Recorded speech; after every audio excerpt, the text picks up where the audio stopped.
Salam berjuang-juang. Nah, di Bapak Turara Senina, semoga kita semua sehat, tidak kekurangan satu apapun, dan masih bisa bersyukur dalam keadaan apapun. Amin. Tadi mama saya sembunyinya saya ini kayak kotor di sini kan, padahal udah mandi loh, tapi saya kayaknya alergi pakai apa ini pemirsa, gatal-gatal semua badan saya. Apa kabar kalian semua pemirsa? Saya harap kalian semua baik-baik aja di malam hari ini ya. Tadi sebenarnya saya sudah ada video, tapi saya rasa saya nak jelaskan kepada kalian pemirsa ya.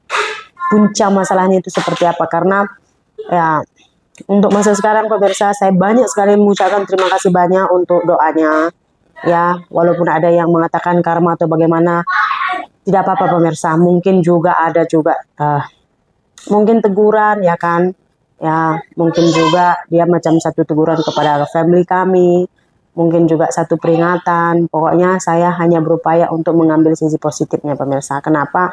Karena itu yang hanya bisa membuat saya kuat.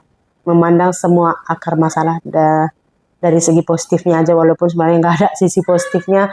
Tapi terima kasih banyak untuk kecaman, untuk makian juga, untuk doa yang baik juga. Semuanya saya ucapkan terima kasih banyak saya. Nah, ini sebenarnya akar masalahnya gimana sih Kak Sri? Saya juga sebenarnya pemirsa, awal mulanya ini saya nggak rasa benda ini boleh menjadi gitu. Kalau misalkan saya buat video saya kemarin saya menyesal pindah ke Indonesia, yes. Kalau dari awal saya tahu keadaan di kampung kami ini akan seperti ini, 100% saya tak akan pindah ke sini pemirsa. Tapi kan kita nggak tahu pemirsa, sebenarnya premanisme di kampung kita nih, kampung kami nih sebenarnya awal-awal ini saja pemirsa ya, beberapa bulan ini sebenarnya udah ada, cuman maraknya itu memang udah 2 bulan terakhir ini pemirsa ya. Jadi awal mulanya itu kan saya kemarin pemirsa itu menghindari sekali masalah-masalah seperti ini pemirsa. Mungkin ada yang menganggap saya ini egois, sampai kemarin juga ada yang bilang saya itu terlalu jealous, cemburu pada suami saya atau bagaimana. Sebenarnya hal seperti ini tuh saya sangat hindari. Tapi yang namanya masalah, macam mana kita berupaya untuk menghindarinya, kalau ya ianya memang dah nak kena dengan kita, kena juga. Betul tak pemirsa? Nah, jadi kemarin saya bilang kan ada problem suami saya yang dibully habis-habisan, dimaki habis-habisan oleh seseorang pemirsa. Nah, kemarin itu udah clear masalahnya. Kenapa settle? Jadi suami saya itu mendatangi bapak angkatnya. Jadi kata bapak angkatnya, kau jangan gaduh-gaduh sama dia. Dia punya mak dengan saya tuh sepupu. So, kamu dengan dia tuh kayak adik-beradik. Kalian saudara. Nah, gitulah yang diberitahu bapak angkat suami saya kepada suami saya. Nah, di kepala otak suami saya ini yang namanya udah saudara tuh saudara lah gitu pemirsa. Nah, rupa-rupanya sepupu orang ini tadi lah, saudara suami saya ini tadi, kita katakan sepupunya ini tadi lah, problemnya big problem, sangat-sangat besar masalahnya gitu. Saya nggak boleh cerita ya, itu hal orang. Oke. Dan dia itu udah lari kabur dan dikejar-kejar oleh beberapa orang. Oke. Nah, beberapa hari kemarin itu, yang ada kemarin saya buat videonya tuh, yang Lasmi bilang ada preman lari-lari bawa ini itu katanya, di sana lari naik mobil katanya gitu. Ada kayaknya kemarin saya buat videonya ya anakku, yang orang lari-lari itu, kalian nampak kan? Nah, di sana suami saya menegur gerombolan ini, katanya jangan laju-laju. Sebenarnya teguran suami saya juga wajar sih. Namanya di kampung nggak boleh orang bawa kendaraan laju-laju. So memang ya saya rasa wajar aja lah teguran suami saya ini. Terus karena suami saya ini melihat mereka itu kayak dobrak pintu, dobrak tingkap, masuk ke rumah mencari sesuatu entah apa gitu. Jadi suami saya ini bilangnya, jangan kalian kacau rumahnya itu, jangan kalian rusak rumah itu rumah saudara saya. Karena seperti itu yang udah dijelaskan bapaknya kepada dia, bapak angkat suami saya. Jadi suami saya udah bilang itu tuh rumah saudara saya. Sedangkan sebenarnya adik kandung orang yang bermasalah ini tadi aja kalau ditanya bilangnya nggak tahu, aku nggak tahu, udah mati kan masih hidup kan saya nggak tahu. Misalnya adik-beradik dia aja tuh menghindar, mengakui kalau dia itu saudara, datang pula suami saya ini mengakui yang dia itu saudaranya. Saya pikir akar masalahnya di sana, kenapa orang mencari-cari suami saya lah kan. Saya pikir mungkin karena suami saya ini mengaku saudara, so mereka nak korek information pada suami saya. Jadi ya udah settle, udah didatangi orang itu, dan udah kita bilang juga kemarin sebenarnya dia tuh nggak ada saudara di sini, nggak ada siapa-siapa, dia nggak kenal siapapun. Kalaupun dia kata itu saudara, dia itu saudara angkat-angkat, jadi dia tak tahu apa masalah pun. Udah selesai pemirsa, tapi still dicari juga. Nah, rupanya masih dicari pemirsa. Nah, ada beberapa orang tuh yang membagi tahu info kepada kita, kenapa dicari-cari. Rupa-rupanya mereka itu mau minta uang, gitu pemirsa, uang keamanan. Kalian search saja di pemirsa, di kota Medan tuh banyak orang yang buka kedai, tiba-tiba orang datang minta duit keamanan katanya gitu pemirsa.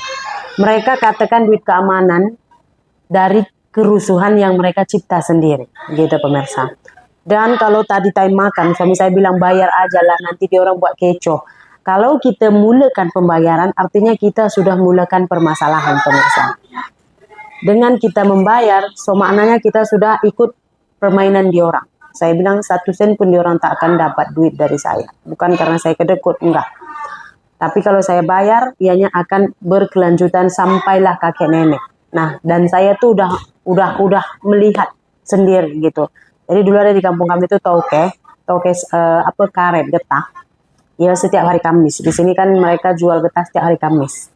Nah, setiap hari Kamis dari pagi, siang, malam, sore itu preman bergantian datang meminta duit. Akhirnya bisnis dia itu ditutup karena nggak tahan dia dengan gangster yang selalu minta duit. Nah, jadi kalau kita mulakan, masalahnya bukan selesai, dia akan bermula. Ya, jadi saya bilang kalau mereka datang, memang saya akan viralkan pemirsa ya, karena syukur sekali sekarang apa-apa masalah kalau sudah viral, itu tuh dari pusat akan datang sendiri untuk menanganinya. Ya, saya bukan jenis, saya baca komen yang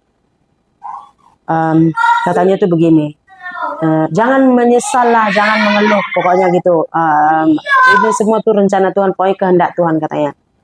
Kehendak Tuhan dengan bukan itu berbeda pemirsa. Ya, kehendak Tuhan itu adalah ketika kamu menginginkan sesuatu, misalnya kamu mau jadi pegawai negeri, kamu udah belajar, kamu ikut tes CPNS, belajar, alhasil kamu nggak lulus, itu udah kehendak Tuhan, karena kamu udah berusaha semaksimal mungkin, tapi akhirnya enggak, gitu. Nah, itu kehendak Tuhan. Beda dengan kamu mau tes CPNS, tapi kamu nggak belajar, nggak peduli apapun, pokoknya dapat, enggak. Nah, beda dia, ya.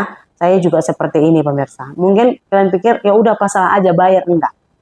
Saya jenis manusia yang memang agak keras untuk hal-hal yang seperti ini. Saya rasa saya nggak ada kewajiban untuk membayar keamanan di negara saya sendiri. Betul tak? Karena pemerintah sudah membayar polisi, tentara untuk menjaga keamanan di negara ini. Ngapain pula saya harus bayar untuk mereka? Betul tak? Jadi begitu dialah pemirsa ya. Cuman saya ambil sisi positifnya adalah macam sekarang suami saya duduk di depan dengan Pak Tengah saya itu semang-semang. Semalam sepupu saya ada mengawali suami saya gitu. Setiap malam ada yang mengawali suami saya. Sisi positifnya adalah suami saya itu dia tuh di rumah aja, nggak keluar, nggak kemana-mana. Even semalam saya bilang dia mau makan, dia bilang tinggal ada sup aja, gimana ini, atau awak belilah ayam penyet. Beli ayam penyet, dia tak nak keluar, ya udah saya gorengkan telur saja. Dia juga hari ini nggak ke ladang, tadi saya pergi pesta, dia jaga Madeben. Lepas saya pulang pesta, kita sembang-sembang sekejap, lepas itu kita berkebun, lepas itu datang Pak Tengah saya, dia sembang-sembang. Nanti pulang Pak Tengah saya baru dia akan tidur. Sisi positifnya adalah suami saya udah kurangkan dia ke kedai. Ya kan, yang selalunya ke kedai sampai pukul 11 malam, 10 malam, ini udah nggak ke kedai. Udah gitu dia juga selain aktivitinya apa-apa dia hanya ke kebun saja pemirsa. Itu sisi positifnya. Masalahnya sebenarnya belum settle ya. Semalam hari Minggu mereka masih datang ke rumah sih. Hari Senin mereka masih datang 2 kali, tapi hanya 2 kali itu. Dan untuk hari ini tuh nggak nampak mereka datang. Tengok besok lah. Kalau misalkan mereka datang dan berhenti tanya suami saya lagi, kalian akan tengok videonya. Bagaimana tampang-tampang mereka. Oke? Untuk malam ini itulah dia pemirsa. Ya. Terima kasih banyak. Kita jumpa lagi di video berikutnya. Bye.